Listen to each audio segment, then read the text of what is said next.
आज के इस वीडियो में, जिसमें आपके लिए बीटी शाहनी नवीन हिंद हाई स्कूल इस लॉकडाउन के समय में एक बच्चों की पढ़ाई के लिए आपके लिए लेसन्स लेकर आ रहे हैं। उस सभी विद्यार्थियों का हम स्वागत करते हैं।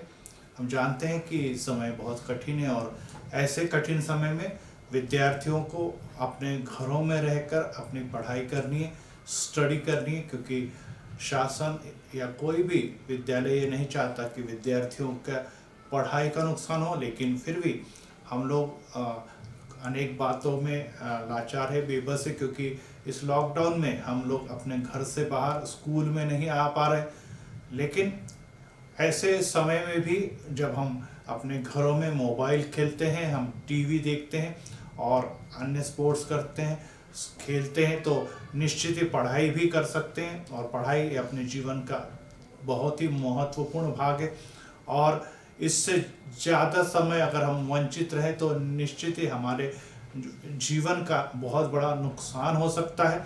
और इसीलिए हम लोग इस पढ़ाई का नुकसान न हो, इसीलिए हम आपके घरों तक, आपके मोबाइल तक, आपके कंप्यूटर तक इस ऑनलाइन क्लास को लेकर आ रहे हैं, जिसके द्वारा कि आज हम आपके भविष्य के लिए जो शिक्षा देना चाहते हैं या शिक्षण देना चाहते हैं, एजुकेशन देना चाहते हैं, वो आप आत्मसात करें।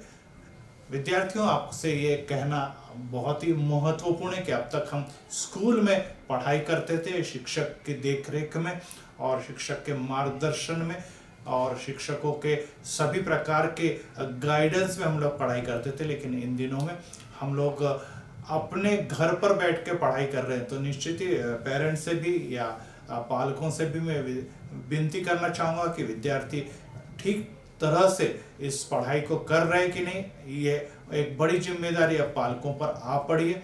साथ में विद्यार्थियों, आपने भी ये जानना है कि हमें अगर आगे बढ़ना है, हमें अगर प्रगति करनी है, तो पढ़ाई के लिए कुछ समय निश्चित देना जरूरी है। और ये करने के लिए हमें और कोई बोले ना बोले, हम जानते हैं कि अगर हम पढ़ाई नहीं करेंगे, अगर हमें ज्ञान या नॉलेज नहीं मिलेगा, तो हम अन्य विद्यार्थियों के मुकाबले पिछड़ जाएंगे और उसका दुष्परिणाम हमारा करियर, हमारा भविष्य ये उद्ध्वस्त हो सकता है। तो इसलिए हम लोगों ने इस बात को अच्छी तरह से जानना है कि अगर हमें आगे बढ़ना है, हमें प्रगति करना है, तो हमें अपनी पढ़ाई खुद करनी है। और इसीलिए इस पढ़ाई के लिए खुद को तैयार करना, खुद को एक डिसिप्लिन पे बांध लेना, ये भी जरूरी है। आपको टाइम टेबल निश्चित दिया जा चुका है, उसी टाइम टेबल के हिसाब से आपने पढ़ाई करना है। साथ में आपको जो क्लास वर्क दिया जाएगा, कक्षा कार्य दिया जाएगा, वो इस वीडियो के साथ ही आपने करना है। और घर से अगले वीडियो आने तक आपको गृह कार्य या होमवर्क दिया जाएगा, वो भी आपने पूरा करना है।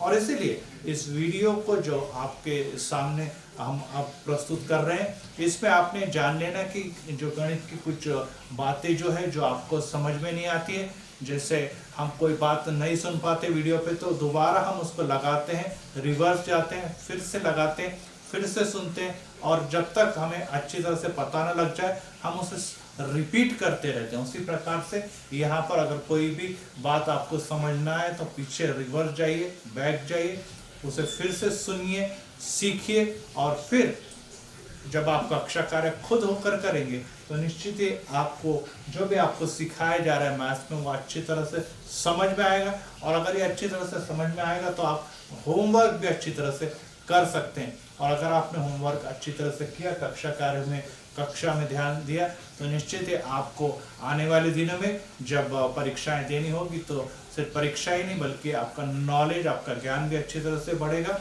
तो इसीलिए हम आज स्टैंडर्ड 8 कक्षा 8वीं गणित हिंदी मीडियम के लिए जो क्लास इसको प्रारंभ करना जा रहे हैं, तो विद्यार्थियों से विनती है कि आप लोग ध्यानपूर्वक अपनी नोटबुक बनाए, उस नोटबुक के अंदर इन सब बातों को दिनांक और तारीख के साथ लिखते जाएं।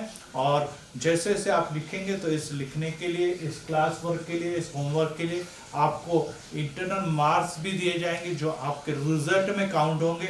और इसीलिए इन सब कार्य का सिस्टमेटिक होना, ढंग से व्यवस्थित ढंग से लिखा जाना, और उसके पश्चात बाद में जब कक्षाओं में आप आएंगे तो इन सब की जांच के बाद जो मूल्यांकन होगा, अंक दिए जाएंगे।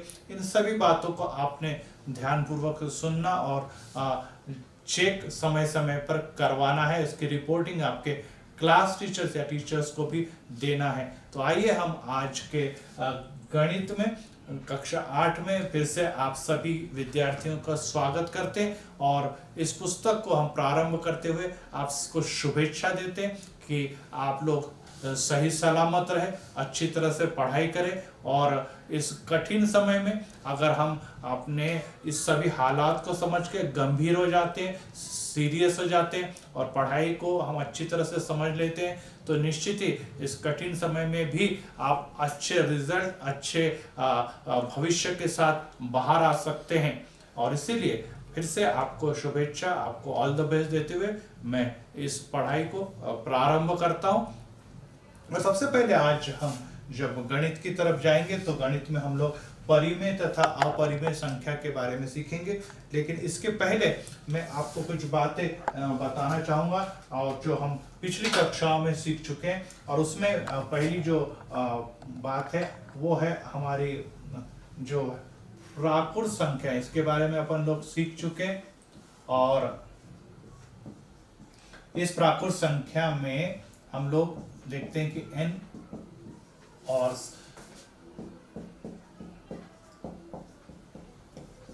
इस प्रकार की ये संख्याएं होती है कि प्राकृत संख्या में जिसको कैपिटल N के द्वारा प्रदर्शित करते हैं और इस समुच्चय को हम इस कोष्टक के अंदर लिखते हैं और एक से लेके आगे बढ़ते हुए हम अनंत तक जाते हैं और ये हम पिछली कक्षाओं में सीख चुके हैं। उसी प्रकार से हम लोग पूर्ण संख्याओं का समुच्चय भी देखा है।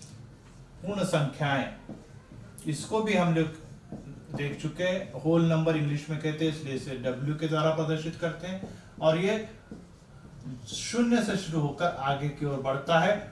धनात्मक संख्याएं, इसे हम लोग समुच्चय भी कहें तो भी कोई प्रॉब्लम नहीं, क्योंकि 9वीं में हम लोग इसको समुच्चय के उदाहरण के रूप में देखते हैं। उसी प्रकार से हम लोग अभाज्य संख्याएं भी देख सकते हैं और अभाज्य संख्याओं में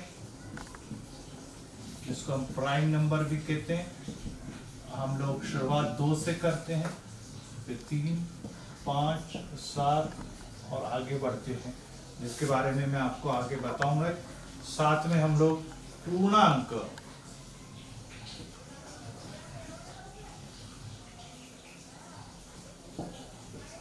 अर्थात इंटीजर इंग्लिश में कहते हैं उसे, जो कि शून्य से दाहिनी तरफ धनात्मक रूप में बढ़ती है तो बाईं तरफ जो है वो ऋणात्मक संख्याओं के रूप में आगे चलती है।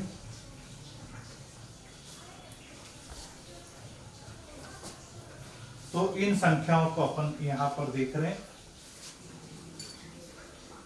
सबसे पहले इन्हें समुच्चय भी हम लोग कह सकते हैं, विभिन्न संख्याएं हैं और इन संख्याओं को हम लोग पिछली कक्षाओं में, छोटी कक्षाओं में सीख चुके हैं, जिसमें पहली है प्राकृत संख्याएं, जिसे नेचुरल नंबर कहते हैं।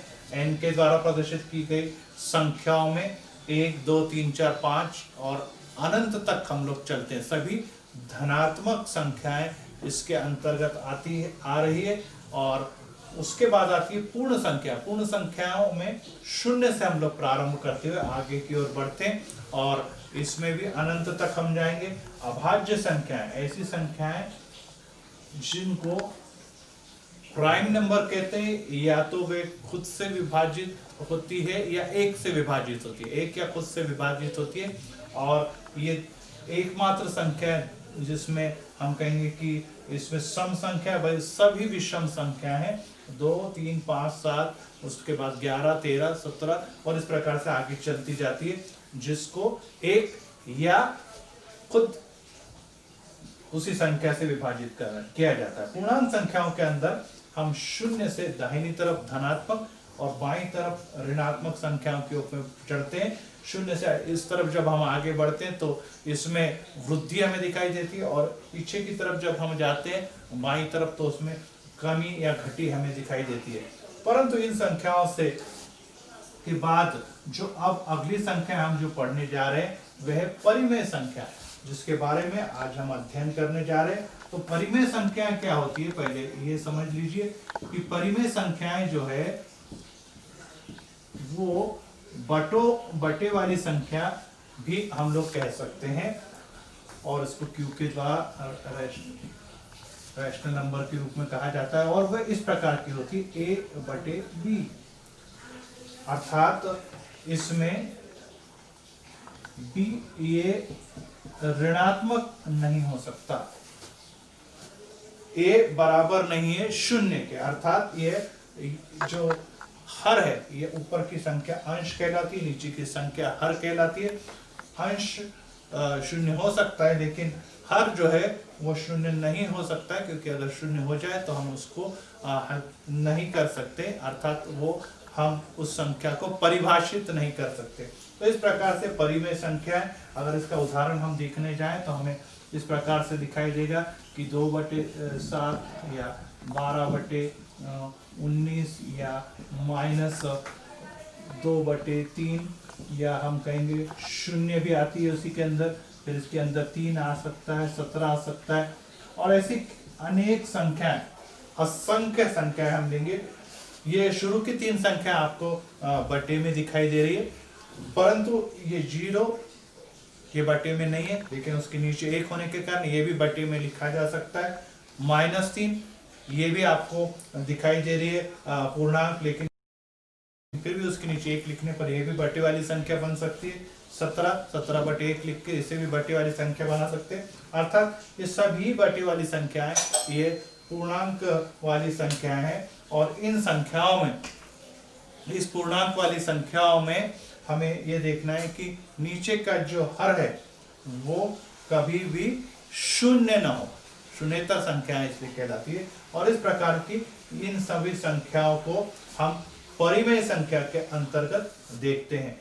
तो कक्षा कार्य में अभी आपने इन सभी को लिख लेना है, अभी मैं उसके लिए समय नहीं दूंगा, लेकिन आप यहाँ पर पॉज करके रुक कर यहाँ पर इन सब संख्याओं को, प्राकृत संख्याएं, फिर पूर्ण संख्याएं जिसको W के द्वारा, अभाज्य संख्याएं जिसको हम लोग P के द्वारा दर्शा रहे हैं, और प्राइम नंबर के रूप में दर्शा रहे हैं, इंटीजर पूर्णांक संख्याएं जो धनात्मक, ऋणात्मक और शून्य के साथ आती है, और सभी संख्याएं परिमेय संख्याएं जो बटे के रूप में कहलाती है, जिसमें अंश और हर इसका समावेश होता है। अंश बटे हर, यहाँ पर चाहे तो आप लिख सकते हैं, इसको कहते हैं हम लोग अंश, और ये होता है नीचे का हर। और इस अंश और हर से ये जो संख्याएं बनी है वो कहलाती है परिमेय संख्याएं, और उसका उदाहरण भी नीचे दिया जा चुका है। तो इस प्रकार की संख्याओं को लेकर हम यहाँ पर इनको सब सीखने वाले हैं। तो मेरे ख्याल से आप लोग सभी ने पॉज करके इन सबको लिख लिया होगा। तो आइए अब हम इन सभी संख्याओं को संख्या के रूप में देखते हैं। तो यहाँ अभी हमने n मतलब प्राकृत संख्याएं, w मतलब यहाँ पर पूर्ण संख्याओं का समुच्चय, i का मतलब हमने देखा है पूर्णांक संख्याओं का समुच्चय, और q का तात्पर्य हमने देखा है कि परिमेय संख्याओं का समुच्चय। यहाँ पर मैं आपको कक्षा कार्य दे रहा हूँ कि दोबारा इससे इन समुच्चयों का अभ्यास करें, और यहाँ पर ये जो कुछ आंकड़े लिखे, संख्याएं लिखे, आपको उस संख्याओं के आगे ये लिखना है कि ये संख्या किस समुच्चय के अंतर्गत आती है। जैसे कि आपने n लिखा, तो n में इनमें से कौन सी संख्या आएंगी ये आपने यहाँ पर लिखने की, या अगर हम यहाँ पर कहते हैं i, तो i के अंदर कौन कौन सी संख्या आएगी ये लिखना है। कुछ संख्याएं जो है वो सभी के अंदर आने वाली है, और कुछ संख्याएं जो है वो किसी के अंदर नहीं आने वाली। तो इसलिए इन संख्याओं को आपने इन 4 समुच्चयों में इस प्रकार से लिखकर ढूंढना है कि ये n के अंदर क्या क्या आता है, i के अंदर क्या क्या आता है, w अर्थात पूर्ण संख्या इनमें से कौन कौन सी है, q में इनमें से कौन कौन सी संख्या आती है। और इस प्रकार से आपको इन संख्याओं को इन सब में लिखना है। इसमें और एक जोड़ देता हूं यहाँ पे p प्राइम नंबर, तो इसे आपने ढूंढना। आइए अब नई संकल्पना की ओर हम चलते हैं, जिसको हम लोग संख्या रेखा कहते हैं, और जिसके बारे में भी हम पहले भी पढ़ चुके हैं और फिर से इसे हम देखेंगे। लेकिन अब की बार हम सिर्फ पूर्णांक के लिए नहीं बल्कि परिमेय और अपरिमेय संख्याओं के लिए इसका अध्ययन करने जा रहे हैं। सभी लोग जानते हैं कि बीच में शून्य होता है और उसके दाएं बाएं पूर्णांक है जो धनात्मक और ऋणात्मक संख्याओं को दर्शाते हैं। तीर का निशान ये बताता है कि हमें अनंत तक आगे बढ़ना है, अनंत तक आगे चलना है। तो इसे हम लोग संख्या रेखा कहते हैं। इस संख्या रेखा के ऊपर हम बिंदुओं को प्रदर्शित करते हैं, जिससे हम ये जान सकते हैं कि मध्य बिंदु अर्थात शून्य से दाईं ओर है या बाईं ओर है, या हम लोग ये देख सकते हैं कि वो कितनी दूरी पर है। और इस प्रकार से इस बिंदु को प्रतिस्थापित करने का काम यहाँ पर संख्या रेखा ये करती आ रही है। तो इसमें अगर हम लोग किसी बिंदु को P, और इसको हम लिखते हैं कि अगर P का निर्देशांक -2 है, या हम कहेंगे कि R का निर्देशांक 4 है, यहाँ पर निर्देशांक दर्शा रहे, P का निर्देशांक -2 है, तो हमें यहाँ पर इस बिंदु को -2 है, लेकिन -2 के लिए हमें दाहिनी तरफ की जगह बाईं तरफ जाना पड़ेगा, और इसका निर्देशांक जो -2 होने के कारण यहाँ पर -2 आ गया, अर्थात ये निर्देशांक है P का। यहाँ पर हम लिखेंगे P, -2 ऑलरेडी नीचे लिखा हुआ है, तो ये है P का निर्देशांक। वैसे यहाँ पर 4 यहाँ पर दिखाई दे रहा है, धनात्मक 4 है, अर्थात कुछ नहीं, अर्थात धनात्मक, तो इसको हम बिंदु R कहेंगे। तो 2 है, ये भी 2 है, लेकिन यहाँ पर कोई चिन्ह न होने के कारण धनात्मक 2 कहलाता है। लेकिन यहाँ पे P का निर्देशांक -2 है, इसलिए हमें बाईं तरफ जाना पड़ेगा 2 घर, 1 और 2, जहाँ पे हमें -2 मिलेगा, और उसको हम बिंदु P कहेंगे, जिसे कैपिटल लेटर में लिखा जाता है। बिंदु R जिसके लिए 4 निर्देशांक है, अर्थात हमें 0 से दाहिनी तरफ धनात्मक होने के कारण जाना पड़ेगा, और 4 इकाई की दूरी पर हमें बिंदु R प्राप्त होगा, और जिसको हम बिंदु R ये नाम भी देंगे। तो ये सब बातें जो हो गई, ये सब अपने नेचुरल नंबर के लिए हो गई, अर्थात इंटीजर्स के लिए हो गई, क्योंकि ये सभी नंबर यहाँ पर इस संख्या रेखा के ऊपर आते हैं। तीर का निशान दर्शाता है कि हमें दाएं या बाएं अनंत दूरी तक जाना है, और ये रेखा कहलाती है। अब हम जा रहे हैं परिमेय संख्या की ओर। परिमेय संख्या की ओर अगर यहीं पर, अगर मैं इसे और आगे बढ़ा दूं और कुछ बिंदु इस पे लिख देता हूं,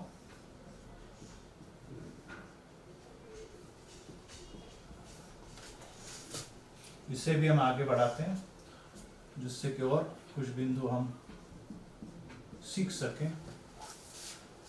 और यहाँ पर अगर मैं आपको कुछ बिंदु देता हूं, जिसको कह रहे हैं हम लोग परिमेय संख्या, संख्या रेखा पर अब परिमेय संख्या ले रहे हैं।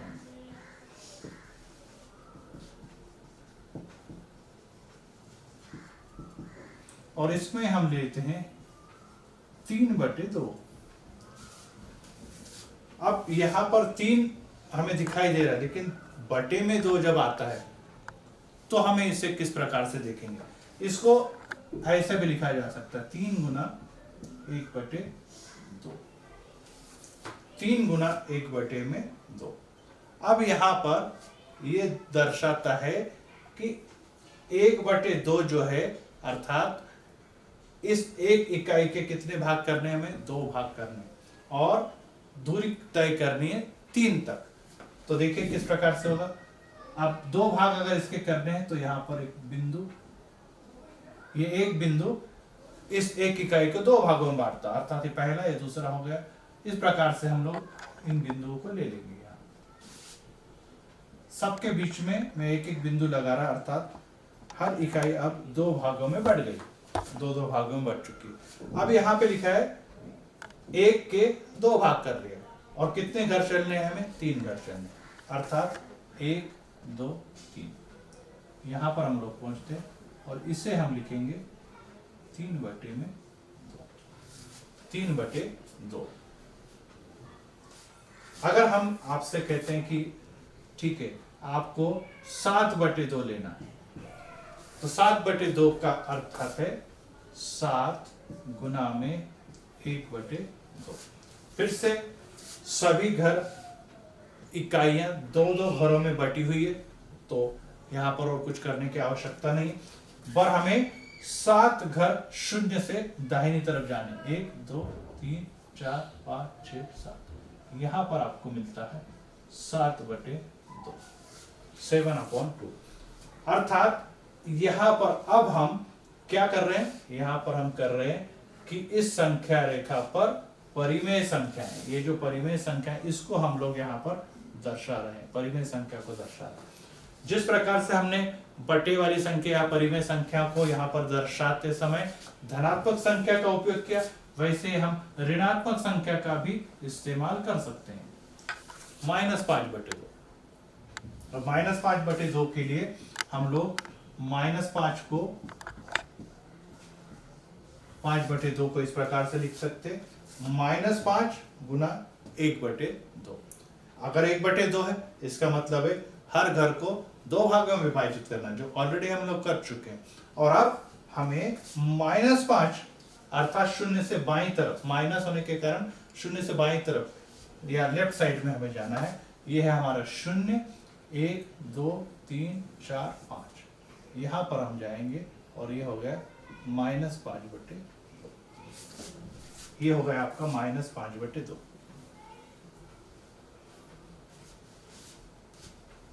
यहां पर आपका -5/2 आपको प्राप्त होगा। और एक मैं आपको बता दूं कि अगर यहां पर लिखा है कि -13/2, कैसे लिखेंगे इसको, -13 में 1/2, 13 एकम 13, -13 और 1/2, 1/2 का मतलब इसे हम 2 भागों में बांट रहे हैं, और 2 भागों में ऑलरेडी हम बांट चुके। अब हमें 13 घर पीछे चलना है, यहाँ से गिनेंगे 0 के बाद ये, इसे एक नहीं गिनना है, ये 1 2 3 4 5 6 7 8 9 10 11 12 और यहाँ पर आपको 13 मिलेगा, अर्थात ये बिंदु यहाँ पर -7, तो ये आएगा 13, लेकिन कैसा, बाईं तरफ होने के कारण -13/2। तो इस प्रकार से यहाँ पर मैंने एक संख्या जिसका हर 2 है, ये ध्यान में रखना, इसका हर 2 है, सभी जगह पर हर 2 है, यहाँ भी 2 है, यहाँ भी 2 है, यहाँ भी 2, अर्थात इसे हर घर को 2-2 भागों में बांटते हुए आगे की ओर बढ़ा, और उसके बाद मैंने आपको ये दिखाया है कि इसे किस प्रकार से बांटा जा सकता है। तो मैं आपको बाद में कक्षा कार्य दूंगा, लेकिन क्या और दूसरी भी संख्या बांटे के रूप में ली जा सकती है, तो उसके बारे में भी हम सीख सकते हैं। तो मान लीजिए अगर यहाँ पे 2 की जगह और कोई संख्या दे दी, जैसे मान लीजिए यहाँ पर आपको 5 दे दिया और ऊपर दे दी संख्या 7/5, अब कैसा होगा? अभी तक तो हमने 2-2 घरों में बांटा, अब की बार 2-2 घरों में बांटना है क्या? निश्चित ही नहीं। तो इसे कैसे लिखा जाएगा? 7 गुना में 1/5, 7 गुना में 1/5, अर्थात अब हर इकाई को 5 भागों में बांटना है, हर इकाई को 5 भागों में बांटना। और इसलिए अब ये संख्या रेखा को हम फिर से मिटाते हुए कुछ इस स्वरूप में देखेंगे कि ये 0 है, ये आपका 1 2 3 है, 1 है 2 है 3 है। अब मैंने घर थोड़ा बड़े बना दिए, क्योंकि अभी हमें हर घर को 5 भागों में बांटना है, और 5 भागों में बांटते समय बीच में कितने, एक बिंदी कम लगेगी, 2 3 4। अब देखिए 1 2 3 4 5 हो गएगा, अर्थात बिंदी बीच में 4 और अगला मिला के 5, बिंदी बीच में 4 अगला मिला के 5। ऐसे हम ऋणात्मक में भी जाएंगे तो भी वही बातें हमें मिलेगी, -2 -1 1 2 3 4, 1 2 3 4।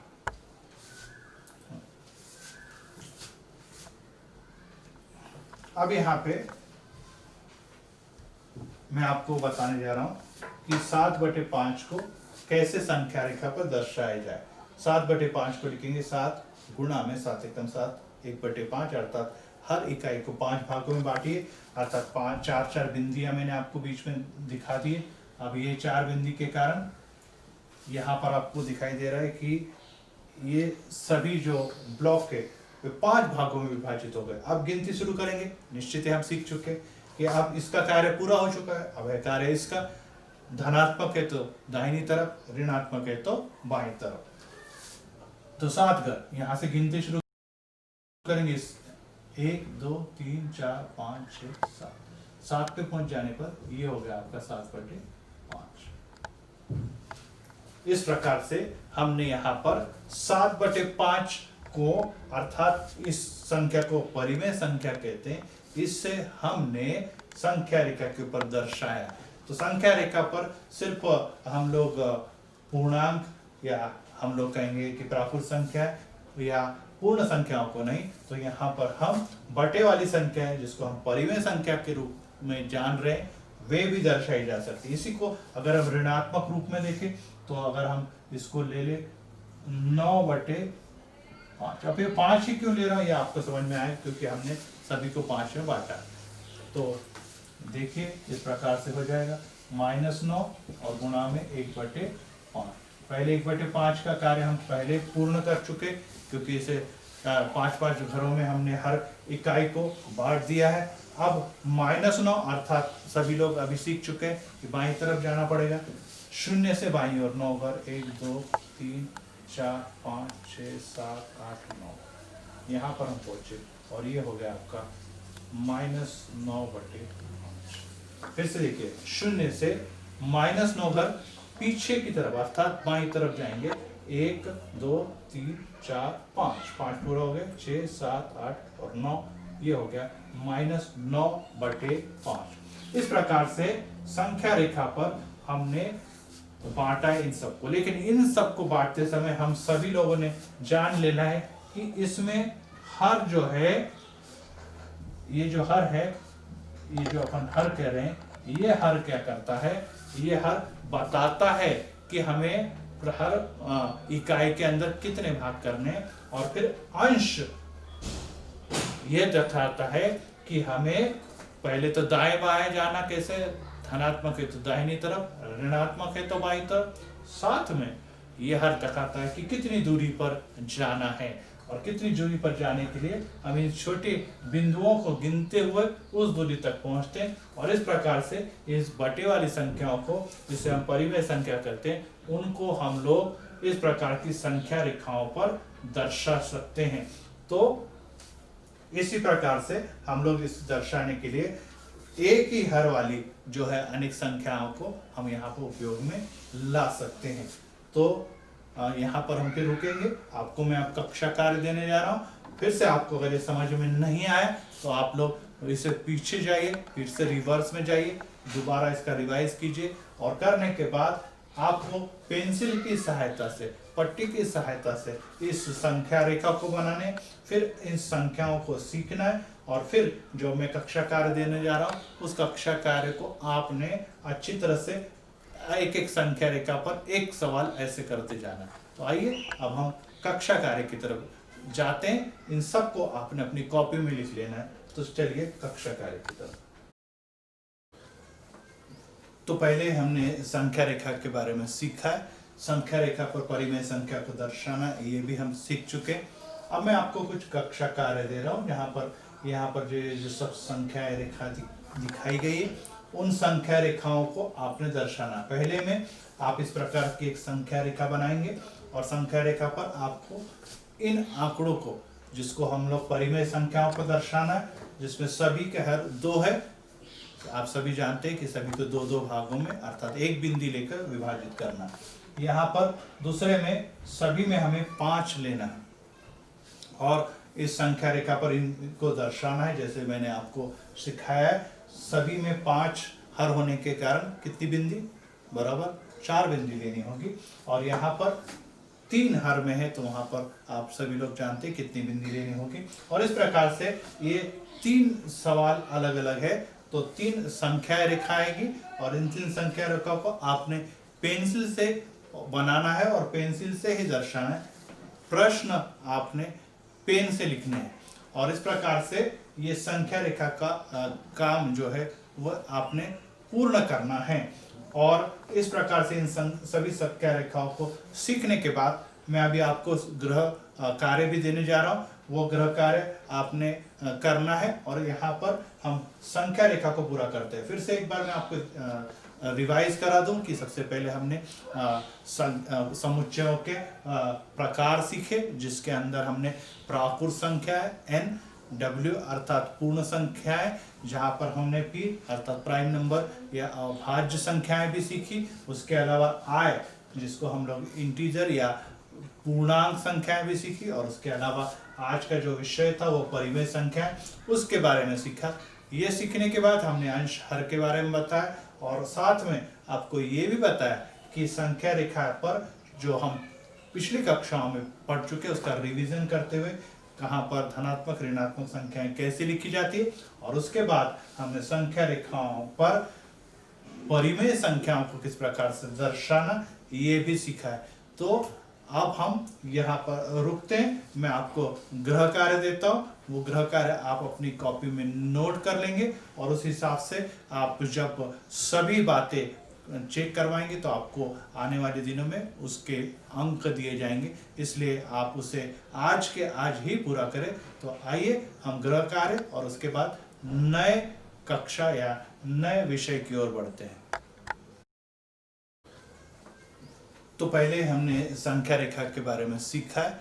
संख्या रेखा पर परिमेय संख्या को दर्शाना ये भी हम सीख चुके। अब मैं आपको कुछ कक्षा कार्य दे रहा हूँ यहाँ पर जो सब संख्या रेखा दिखाई गई है, उन संख्या रेखाओं को आपने दर्शाना। पहले में आप इस प्रकार की एक संख्या रेखा बनाएंगे और संख्या रेखा पर आपको इन आंकड़ों को, जिसको हम लोग परिमेय संख्याओं को दर्शाना है, जिसमें सभी के हर 2 है। आप सभी जानते हैं कि सभी को 2-2 भागों में अर्थात एक बिंदी लेकर विभाजित करना। यहाँ पर दूसरे में सभी में हमें 5 लेना है और इस संख्या रेखा पर इनको दर्शाना है। जैसे मैंने आपको सिखाया है, सभी में 5 हर होने के कारण कितनी बिंदी, बराबर 4 बिंदी लेनी होगी। और यहाँ पर 3 हर में है तो वहां पर आप सभी लोग जानते हैं कितनी बिंदी लेनी होगी। और इस प्रकार से ये 3 सवाल अलग अलग है तो 3 संख्या रेखा आएगी और इन 3 संख्या रेखा को आपने पेंसिल से बनाना है और पेंसिल से ही दर्शाना है। प्रश्न आपने पेन से लिखने हैं और इस प्रकार से ये संख्या रेखा का काम जो है वह आपने पूर्ण करना है।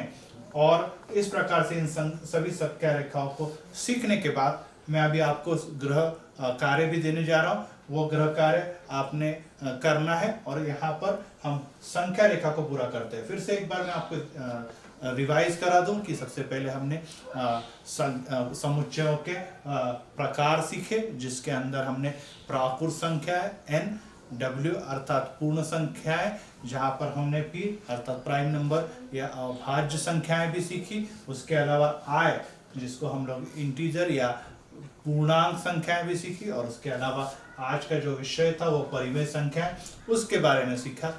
ये सीखने के बाद हमने अंश हर के बारे में बताया और साथ में आपको ये भी बताया कि संख्या रेखा पर जो हम पिछली कक्षाओं में पढ़ चुके उसका रिवीजन करते हुए कहाँ पर धनात्मक ऋणात्मक संख्याएं कैसे लिखी जाती है। और उसके बाद हमने संख्या रेखाओं पर परिमेय संख्याओं को किस प्रकार से दर्शाना ये भी सीखा है। तो अब हम यहाँ पर रुकते हैं। मैं आपको गृह कार्य देता हूँ, वो गृह कार्य आप अपनी कॉपी में नोट कर लेंगे और उस हिसाब से आप जब सभी बातें चेक करवाएंगे तो आपको आने वाले दिनों में उसके अंक दिए जाएंगे। इसलिए आप उसे आज के आज ही पूरा करें। तो आइए हम गृह कार्य और उसके बाद नए कक्षा या नए विषय की ओर बढ़ते हैं। आपने कक्षा कार्य पूरा किया, बहुत अच्छी बात है, थैंक यू वेरी मच। अब हम 3 गृह कार्य आपको दे रहे हैं और वे आपने आज ही करने हैं अपनी नोटबुक के अंदर। जब आप कक्षा कार्य कर चुके उसी के नए पेज पर जाइए और उस नए पेज पर पहला काम आपने करना है कि एक टेबल बनाना है और उस टेबल में 1 से लेके 10 तक, फिर अगले पेज पे 1 से लेके 10 तक, अगले पेज पे 1 से 10 तक, अर्थात कुल मिला के आपको 5 बार 1 से लेके 10 तक के पहाड़े लिखने भी है और उसे याद भी करने हैं। नंबर 2, आपने जो ये सब आपको बातें मैंने सिखाई, इन सब बातों के उदाहरण कोष्टक के अंदर अपने मन से बनाने हैं कि क्यू में क्या आता है, डब्ल्यू में क्या आता है, आई में क्या आता है, प्राकृत संख्याओं में क्या आता है या अभाज्य संख्याओं में क्या आता है, और ऐसे 5 उदाहरण आपने अपने मन से लिख लेने हैं। फिर आपको एक संख्या रेखाएं जो अभी आपने कक्षा कार्य में देखा है, ऐसे 3 उदाहरण में दे रहा हूँ, ए में, फिर बी में और सी में, और इन्हें भी आपने जैसे आपने कक्षा कार्य में किए वैसे इन 3 उदाहरणों को आपकी कॉपियों में पेंसिल से कीजिए और बाद में इसे हम शेप करने वाले हैं। तो ये आज का कार्य, यहीं पर हम लोग पहले पाठ पे के पहले भाग में रुकते हैं, परिमेय और अपरिमेय संख्या के को संख्या रेखा के ऊपर दर्शाना। Thank you.